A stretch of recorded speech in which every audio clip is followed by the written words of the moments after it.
Hey everybody, thanks for joining me. My name's David and this is my channel. Today's video, everything you see is eternal. Now, the ego perspective of us does not want that to be true. And if I can convince you, this is the only thing that keeps you in consistent resistance in your life and potentially stuck in the past and not moving forward. So how is this possible? Well, the first thing we have to understand is that everything is energy. Everything you see as you look around right now is indeed energy. So it is taking many forms, yes, but the energy that is creating it is eternal. It is permanent. It will never, ever be destroyed or created for that matter. But it will transform into different forms. So the forms you see are not permanent, but the energy that's creating the forms most definitely are. And it's the same thing with your brothers and sisters. All those people that you know and all those people that have ever been and ever will be are permanent. They are eternal souls. They are forever. However, the personalities that they become and the personalities that you have in your life and the people that you know are temporary. They are going to transform and change. Do you see? So there's this underlying permanency and eternalness in this world from everything that you experience, everything that you see, touch, feel. This body is permanent. The energy that creates this body is indeed permanent. But the shell, the body itself, will continue to transform. Does that make sense? Now, why is this important? Because somewhere along the line, we started believing more in the temporary part than the permanent part. So if you have people in your life that you dislike or things that have happened to you in the past that keep you stuck, because I've learned that's the only thing that keeps us stuck. Remember, there's a resistance, and resistance is an insistence that something in the past is unfinished. It's an insistence that this body should feel better. It's an insistence that my life should be better than it is. It's an insistence that that person should not have done what they've done. It's an insistence of this country should be different. Money should be flowing. Does that make sense? You can go on and on and on about what you insist should be. However, it's not. It is as it is. And why is that important? Because you get what you create. So your insistence, what is coming into your life, is coming from your particular way of seeing it, your belief system. You get what you believe. You see what you believe. So if you look at something and you don't like it, then now you can't change it because you can't change how you perceive it. And this is where it gets so confusing for us. As you perceive your life, it comes back exactly as you perceive it to be. It cannot be any other way. Therefore, it is completely up to you how you see your life. This is why the number one game that we are playing is letting go of the insistence that things should be different, or that the perception that we have should be different than the perceiver that's perceiving it. This creates a lot of resistance between you and your inner being, because now you guys are not on the same belief system. Does that make sense? You're saying life is not perfect.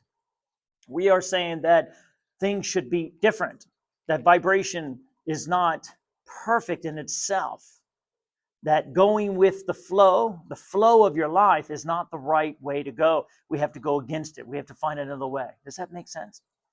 But a lot of times what happens is as we look out in that world and we see the temporary, we're not happy with it.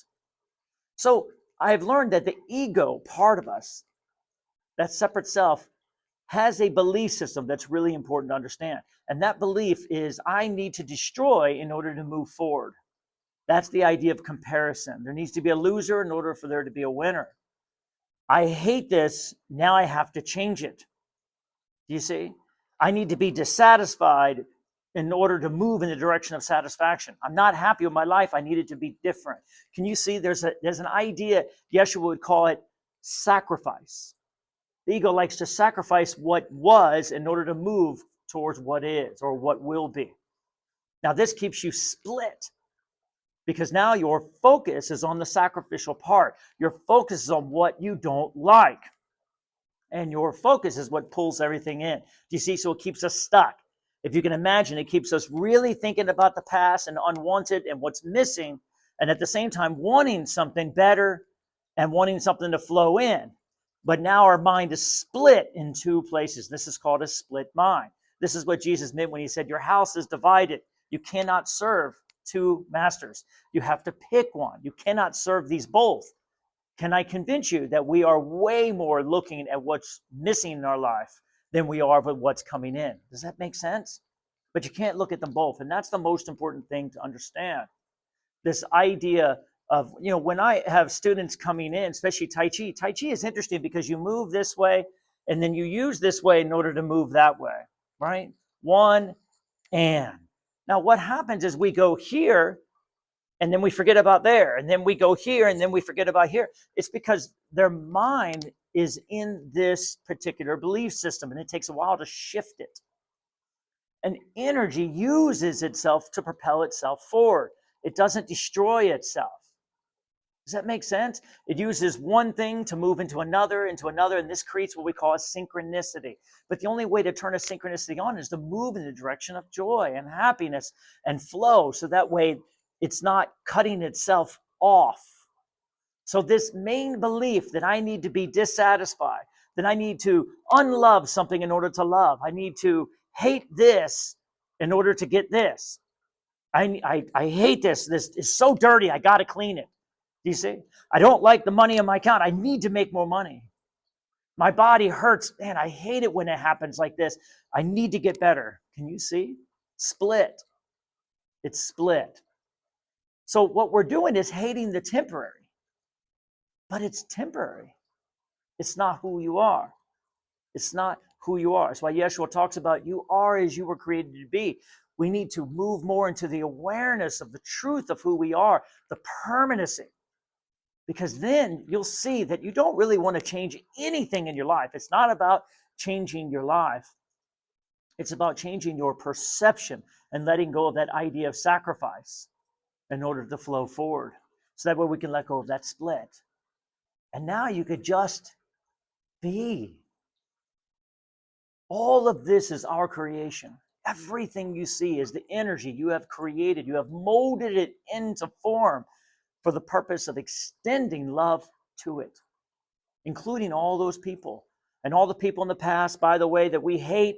Oh, I'm done with them. I'm moving on this. They're not done. They're not going anywhere. They will be with you forever. Picture anyone you hate more than anything. Guess what? They're in your mind forever and in your heart. And your inner being loves them forever. You see, we cannot hate. This is what the ego does. It hates. The more we let go of hate, then you will realize that everything transforms. It doesn't get rid of. We can't get rid of anything. It transforms. Energy transforms. And guess how we transform it? Through love. Through love and appreciation. This is how we transform something we don't like. If your body hurts, love it, appreciate it, allow it to be there, find something positive in it, and you will transform it and receive the clarity back that you need to receive. But if we try to get rid of it, we try to pull it out of our body, we hate it, you'll never get rid of it. Because as you focus on it, you draw it to you. This is how we are created. That's the law. Only if you can ignore it completely, it will absolutely disappear and transform into something else. I know that can be difficult to ignore something. And we've been told if you ignore it, it gets worse. That's not true. The law says that if you absolutely take all of your thought, all of your focus off of something, it will transform into something else and it will be gone. That's how we let go of miscreations.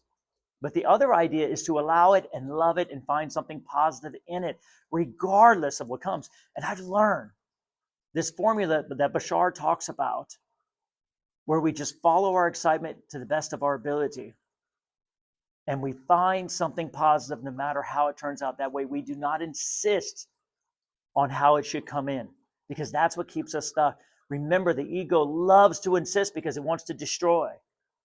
It wants to make guilt. It wants to create sin.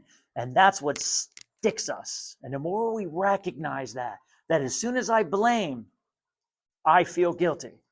And now I want to destroy. And now I want to attack. And you cannot attack that which is eternal. You just attack yourself and cut yourself off from your source and kick yourself right out of the kingdom of heaven, which is now. Does that make sense? So why not just be with our creations?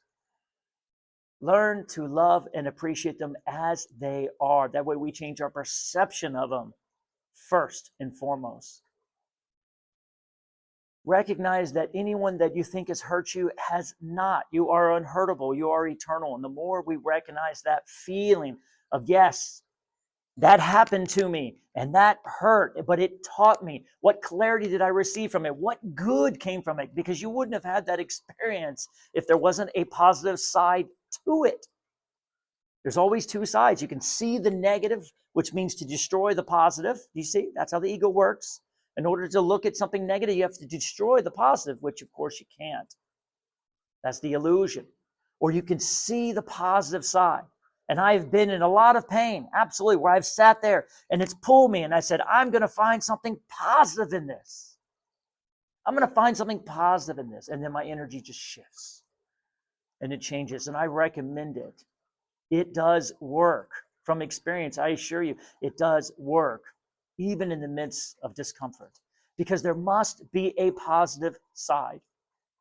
And that positive side leads to clarity, and it leads to healing, and it promotes love and allowing, you see. And that's the key to this. It's the insistence that we have to let go of. That's what keeps us stuck, and that's what keeps us not happy in our now.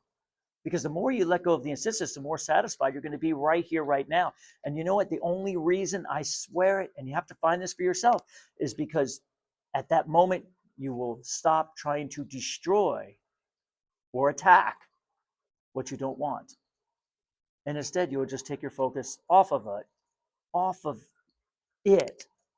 Instead of trying to destroy it and change it and attack it or control it, you take your focus and you put it onto the positive side. And you leave it alone. And as it happens, just like we talked about, what you don't focus on will go away. And it will shift into the positive side of it. And now all of a sudden you will be in the moment. Because there's only one moment. And the only way we can get through this world, truly get through this world, is to be in the moment, present, conscious, loving and appreciating our life, our creations, and our brothers and sisters. This is why innocence is all there is. Let it go. I assure you, if there's anyone you feel is not innocent, it is not because of what they have done. It is because of the belief that we must destroy them and attack them, because the ego has convinced us that we have to do that in order to move forward. And it's not true.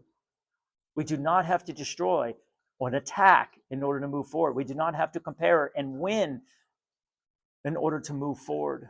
You see, this comparison, this attack, this idea of sacrifice is not true. We can simply just, in that moment, let them be. Recognize they haven't really hurt you. What they did is they moved you into the negative side. You allowed them to move you to the negative side. And now you say, thank you. I'm going to find the positive in this. And as soon as you shift into the positive side, everything changes. And now they're innocent. Why? Because they're guilty to you only on the negative side. Once you find the positive side, they're innocent. They propelled you forward. You used that experience in order to propel yourself forward and to recognize that you can find the positive in everything. And that is the kingdom. That's what Jesus spoke about. Love thy enemy. You see, turn the other cheek. We must continue to move and not allow them to hurt us. And as we let go, then realize that we are not hurt because we have other options. We are still here. We are eternal. Then we will let go of those experiences. Let go of those past. That's the only thing that keeps you from moving forward. You cannot receive this beautiful, lovely life that wants to flow in as long as we're stuck in the past, looking at the problems of all the people that have done us wrong. That is not true. You will be out of alignment with what your inner being knows, and therefore you will cut yourself off. And when you cut yourself off from your inner being, you split your energy, and that's where body pain comes from. That's what pain is.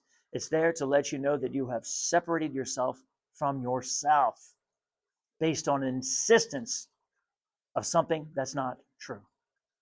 Does that make sense? Be loving. Be kind. Be compassionate to yourself, to your brothers, to your sisters, to your creations. And why not just be present with them? Believe it or not, there's not one thing out there in your life that doesn't want your love. That I promise you. Take that with you. Of course, it is always up to you what you receive. Much love to all of you. Hit the like button if it speaks to you. Continue to subscribe. And as always, my unconditional love and appreciation.